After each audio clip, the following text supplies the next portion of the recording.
സുമംഗല മലയാള ബാലസാഹിത്യത്തിലെ ഏറ്റവും തലയെടുപ്പുള്ള പേര്.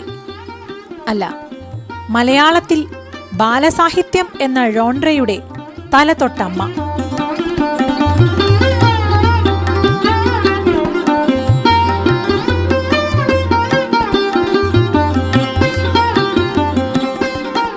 ആയിരത്തി 1934 മെയ് 16 സുമംഗല ജനിച്ചത്. യഥാർത്ഥ പേര് ലീല നമ്പൂതിരിപ്പാട്. അക്കാലത്ത് ഒരു നമ്പൂതിരി പെൺകുട്ടി അക്ഷരം പഠിക്കുക എന്നത് തന്നെ വിപ്ലവം. പക്ഷേ വെള്ളനേഴി ഒളപ്പമണ്ണാമനയിൽ ഋഗ്വേദ പണ്ഡിതനും കവിയും എഴുത്തുകാരനുമായ ദേശീയ പ്രസ്ഥാനത്തിലും യോഗക്ഷേമ സഭയിലും വി.ടി. ഭട്ടതിരിപ്പാടിന്റെയും MRBയുടെയും സഖാവുമായിരുന്ന OMC നാരായണൻ നമ്പൂതിരിപ്പാടിന്റെയും ഉമാ അന്തർജനത്തിന്റെയും ആദ്യ സന്തതിയായി ജനിച്ചു എന്നതിനാൽ സുമംഗലയ്ക്ക് അക്ഷരങ്ങളുടെ ലോകം അന്യമായിരുന്നില്ല. സ്വന്തം അച്ഛനായിരുന്നു ആദ്യ ഗുരു. സംസ്കൃതം അസ്സലായി പഠിച്ചത് അങ്ങനെ. പിന്നീട് 10ാം ക്ലാസ് പാസ്സായി. ഓർക്കണം, കാലം സ്വാതന്ത്ര്യസമരക്കാലമാണ്. ഇന്റർമീഡിയറ്റിന് ചേരാൻ പ്രായമായില്ല എന്ന സാങ്കേതിക പ്രശ്നം. ഒരു കൊല്ലം വീട്ടിലിരുന്ന് വീണ്ടും സംസ്കൃതം പഠിച്ചു. പക്ഷേ 15 വയസ്സിൽ തന്നെ വിവാഹിതയായി. ദേശമംഗലത്ത് മനയിലെ അഷ്ടമൂർത്തി നമ്പൂതിരിപ്പാടായിരുന്നു വരൻ. നവോത്ഥാനത്തിനും സ്വതന്ത്ര ചിന്തയ്ക്കും പ്രോത്സാഹനം നൽകിയിരുന്ന ഒളപ്പമണ്ണയിൽ നിന്ന് പഴമയുടെയും ആചാരാനുഷ്ഠാനങ്ങളുടെയും ഈറ്റില്ലം എന്ന് പറയാവുന്ന ദേശമംഗലത്തേക്ക് ജീവിതം പറിച്ചു നടപ്പെട്ടപ്പോൾ ആദ്യം അനുഭവപ്പെട്ട വീർപ്പുമുട്ടലിൽ നിന്ന് സുമംഗലയ്ക്ക് പുറത്തു കടക്കേണ്ടിയിരുന്നു. വായന മാത്രമായിരുന്നു അതിനുള്ള ഏക ഉപാധി.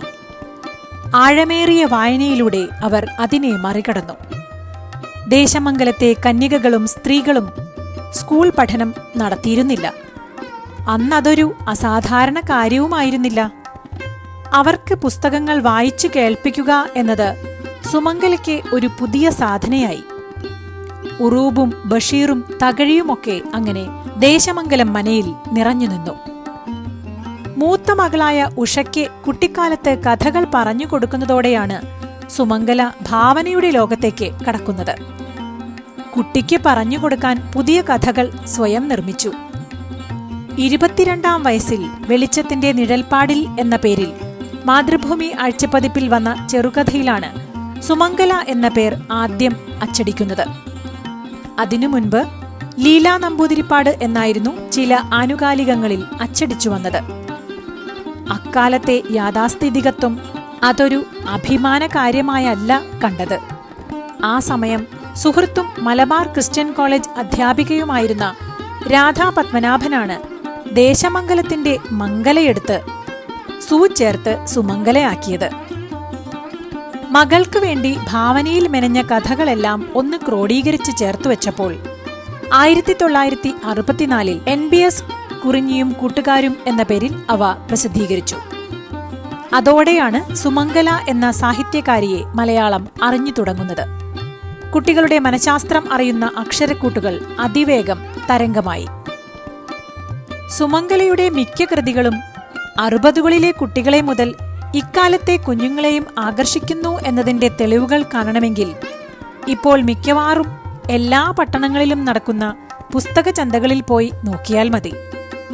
ബാലസാഹിത്യ കൃതികൾക്കിടയിൽ സുമംഗലയുടെ പുസ്തകങ്ങൾ പ്രമുഖ സ്ഥാനം അലങ്കരിച്ച് വിരാജിക്കുന്നത് കാണാം. കുട്ടികൾക്കായി 30ഓളം പുസ്തകങ്ങൾ സുമംഗല പ്രസിദ്ധീകരിച്ചിട്ടുണ്ട്.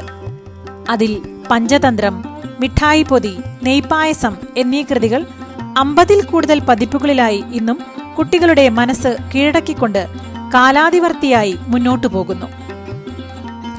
പഞ്ചതന്ത്രം, പുനരാഖ്യാനം, കുറിഞ്ഞിയും കൂട്ടുകാരും, നെയ്പായസം, തങ്കക്കിങ്ങിണി, മഞ്ചാടിക്കുരു, മിഠായിപ്പൊതി, കുടമണികൾ, മുത്തുസഞ്ചി, നടന്നു തീരാത്ത വഴികൾ എന്നീ കഥാസമാഹാരങ്ങളും, കടമകൾ, ചതുരംഗം, ത്രയംബമം, അക്ഷഹൃദയം എന്നീ നോവലുകളും മാത്രമല്ല നോൺ ഫിക്ഷൻ മേഖലയിലും സുമംഗല അദ്വിതീയയായിരുന്നു. പച്ചമലയാളം നിഘണ്ടു 2 വോളിയം അവരുടെ നിതാന്ത പരിശ്രമത്തിന്റെ ഫലമാണ്. കേരള കലാമണ്ഡലത്തിൽ ഉദ്യോഗസ്ഥയായിരുന്ന സുമംഗല കലാമണ്ഡലത്തിനുവേണ്ടി കേരള കലാമണ്ഡലം ചരിത്രം എന്ന മൂല്യവത്തായ ഗ്രന്ഥം രചിക്കുകയുണ്ടായി. കൂടാതെ കൂടിയാട്ടത്തിന്റെ ക്രമദീപികയായ നാട്യകൽപദ്രുമം സംസ്കൃതത്തിൽ നിന്ന് ഇംഗ്ലീഷിലേക്ക് വിവർത്തനം ചെയ്തു. 3.5 പതിറ്റാണ്ടോളം കലാമണ്ഡലത്തിലുണ്ടായിരുന്ന സുമംഗല വിരമിക്കുമ്പോൾ ആ മഹാസ്ഥാപനത്തിന്റെ പബ്ലിക് റിലേഷൻ മേധാവിയായിരുന്നു. പൊതുവിൽ രചനയിൽ ഏർപ്പെടുക എന്നതിനപ്പുറം എഴുത്തുകാർ ശ്രദ്ധിക്കേണ്ടുന്ന കാര്യങ്ങളിലൊന്നും വലിയ താൽപര്യം കൊടുക്കാത്ത വ്യക്തി സവിശേഷതയ്ക്കുടമയായിരുന്ന സുമംഗലയെ തേടി പുരസ്കാരങ്ങൾ ഇങ്ങോട്ടേക്കെത്തുകയായിരുന്നു പതിവ്.